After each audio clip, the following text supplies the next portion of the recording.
Yeah, I'm just out here working on this tractor. I didn't record tearing it apart, but my wheel lock, the clamp, U-shaped piece on the back side. You've got the bolts that go through it here. One of the bolts broke, so I had one bolt holding it, and this ain't the first one I broke. Let's see, they're supposed to be like this. It's got double threaded. The thread's down in here, and there's a nut that goes on this end. And I don't know why I keep breaking them. It's been a while. I mean, probably been 7, 8, 9 years since I broke one. I broke 3 or 4 of them, and it's always this one here, these here. And I don't know. I think these are grade 8. But like I say, I've snapped several of them. And the one time the dealer didn't have any in stock, so I just got regular bolts. Grade 5 bolts. And I've never broke one of them. So that's what I'm going to put in there. I mean, bought the bolts. Bought 4 of them the other day to have some spares here. $20, so about $5 a bolt. I think them studs, they're supposed to be in there. Remember, they're like 38 or 40 bucks, maybe 50. But I say, I think, well, what it is, like I say, just they're more brittle or what, and the grade 5 has some stretch to them, and they flex a little bit. But so that's what I'm gonna put in there. Gotta slide this in there and get them holes lined up, and then I noticed this. Well, we got to put tires on. Mentioned it the other day, and they're. But which one is this one down here? Got a broken lock washer on it. He says you better get that changed because as that works its way out and this starts working loose, it'll work the rest of them loose, and it'll break that too. So, but I don't see any other ones, and the rest of them look good. Everything seems to be tight. The funny thing is, this is the wheel I always have problems. This wheel works its way out. No matter how much I tighten it down, I ain't gonna show up very well. But this is where the wheel's supposed to be. And over time, it works itself back. No matter how much I tighten them up, or what. And like I say, it might take a year for it to move that far, but it does move. And I thought, well, maybe this hub's getting wore out on this, but this seems to be fitting all tight around here, and it clamps down tight. But this one over here,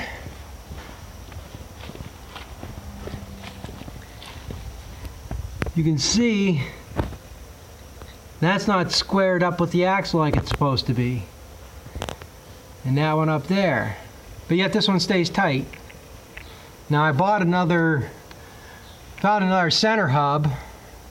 I was tempted to try to change the other one. I probably should have done it when I had the guy here changing the tires. Because like I say, these tires are filled with 100 gallons of calcium chloride. So like I say, there's 100 gallons of water, that's 860 pounds, and I know we mixed 7 bags of calcium chloride, so there's another 350 pounds. There's over 1,100 pounds in each one of these tires. And it ain't gonna be no fun to wrestle it around. Like I said, I should have done it while you had the tire off.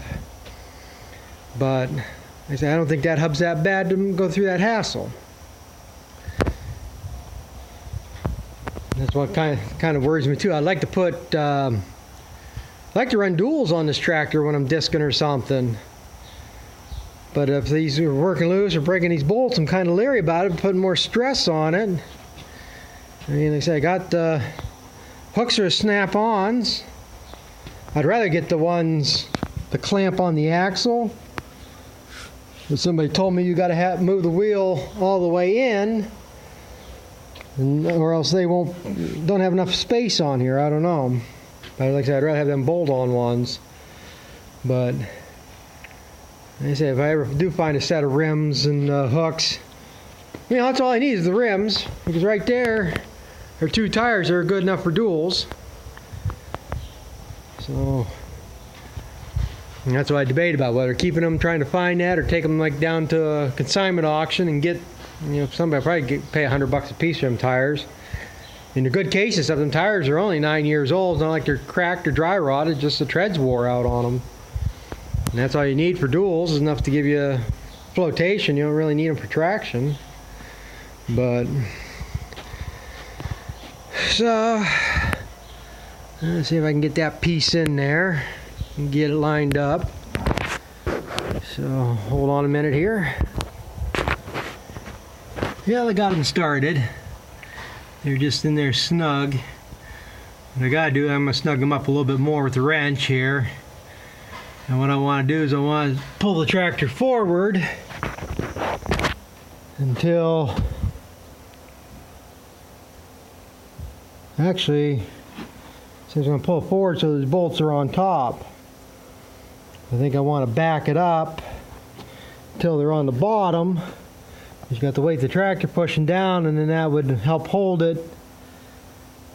You know, it'll be pushed into here, and then this will clamp down. If I have them on top, I'm trying to pull that up. I think it'll work better. That's probably the way I should do it, so I'm using the weight of the tractor to my advantage. But anyway, either way, I want them one way or another, so it's square with this keyway here, so they stay straight and lined up somewhat. Yeah, that was the problem getting that out of there. This is what broke. Well,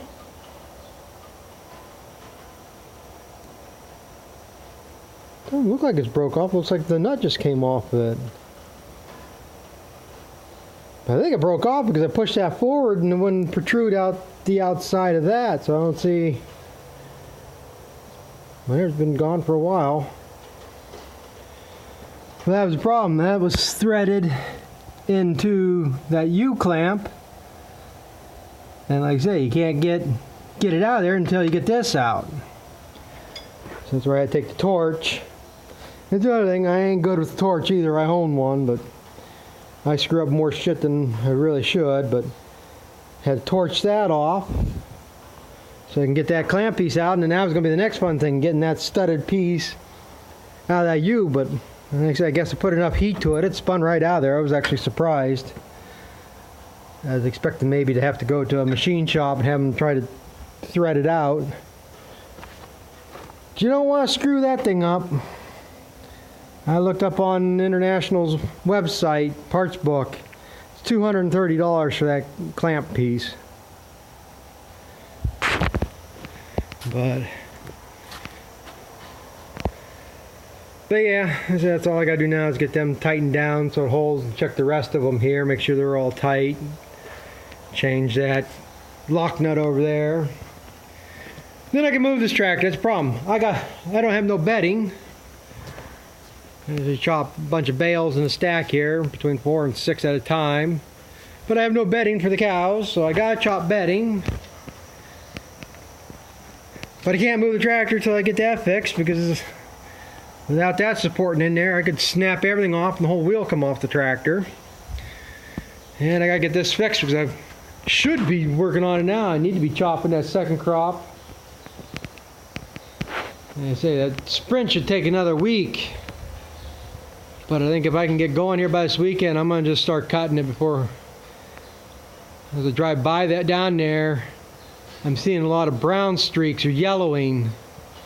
Like I say, and that's what happened to me last year, and the stuff got a stink to it. So that's why I'm afraid it's going to get too far gone if I wait too much longer. I say I don't know if it's a blight or just because I planted late and it can't take the heat and the moisture we're getting now or what. But they say wait when you see blossoms on the peas, or you just start seeing oats ahead, which should be any time now. But I ain't gonna wait much longer on it. And I think what I'm gonna do, and that's the other reason I think I'm gonna take it too, I think I'm gonna mix it with this grass here. And like I say, what I'll do is like I say, I'll chop like 2 swaths on this field, go chop 1 on that one, back and forth somehow, mix it in the wagon. And then now we'll keep more of a consistent speed instead of having all the sprint in one place, second crop in another place. You know, it's just work a little bit easier if I had to mix together, have one constant thing, and then we can balance the feeds out for that. And I just got my first load of feed from this other mill, so we'll see. I won't be mixing. They probably won't be getting it till Thursday. I think I pulled enough grain to clean out that bin. I think I got enough grain in the mixer and feed and stuff, though. At least it won't be until tomorrow night when I mix. So maybe by this weekend, maybe I can start seeing an improvement on it. But yeah, like I say, I think that's what I'm going to do is mix them, and then I got a couple other hay fields out back here next to that other field of Sprint, and I'll maybe mix one of them together. And the other field of Sprint's going to be kind of hard. I don't have no other grass near it, and I don't know if I'd want to go over there and chop a couple rows off that field, and then come down the road to another field and mix it there. I mean, it's a little bit of monkeying, but that might be the best option. Play around that way for a little bit. And then I'm hoping we don't get a frost. That sorghum Sudan grass is coming really slow. I mean, I'm going to need at least another month on that before it looks like it's going to be worth anything. But who knows? Last couple of years we haven't been getting frost until October. But somebody was saying here the other day, telling me they think we're going to have an early frost this year, and a lot of this late planted corn is going to be fried, not worth anything. Which in a way I kind of hope. Maybe I can buy some cheap corn out of the field. If I had the money, I'd go talk to some of these guys and see about buying corn out of the field right now, regardless of what it is, and getting a bag of corn silage. But I guess I'll get this finished up and got barns to clean, feed to chop, and I'm running late today as it is again. And then starting tomorrow, my wife's going to be in a tizzy. We're going to the fair here. I guess we got to move another cow's got to be there Sunday. They're doing it a day earlier this year. So we might move in there Saturday night or something. We usually go the day before. And there ain't too many people around trying to get in there with a truck and trailer, but she gets in panic mode, and she'll be in panic and all worked up and in a tizzy until next Tuesday when we show, and then she'll mellow out. She worries too much about simple stuff, so. But so I guess get this done. So thanks for watching. We'll talk to you later.